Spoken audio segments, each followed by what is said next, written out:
Doctor કવિયત્રી જ્યોત્સનાબેન કારેલિયાની એક કાવ્ય રચના સાંભળો. મારા ઘરને આંગણે ખુશી બહુ ઓછી આવી છે. મારા ઘરને આંગણે ખુશી બહુ ઓછી આવી છે. મોકો મળે તો લૂંટી લઉં છું બધી જ ખુશીઓને ખુશીથી હું. વૃક્ષો છે, પર્ણો પણ છે, પાણી પણ સિંચ્યા ઘણા. વૃક્ષો છે, પર્ણો પણ છે, પાણી પણ સિંચ્યા ઘણા. અરે આ તો કળીઓ પણ બેસી ગઈ. અરે આ તો કળીઓ પણ બેસી ગઈ. છતાંય ક્યાંય વસંત નથી ઉપવનમાં. છતાંય ક્યાંય વસંત નથી ઉપવનમાં. માળી શું કરે આવી પળોમાં. માળી શું કરે આવી પળોમાં.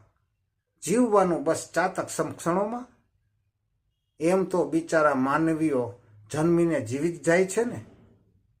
એમ તો બિચારા માનવીઓ જન્મીને જીવી જ જાય છે ને. પણ આ જ્યોતિને તો ન ગમે આ રીતે દુનિયામાં આવીને જવાનું. પણ આ જ્યોતિને તો ન ગમે આ રીતે દુનિયામાં આવીને જવાનું.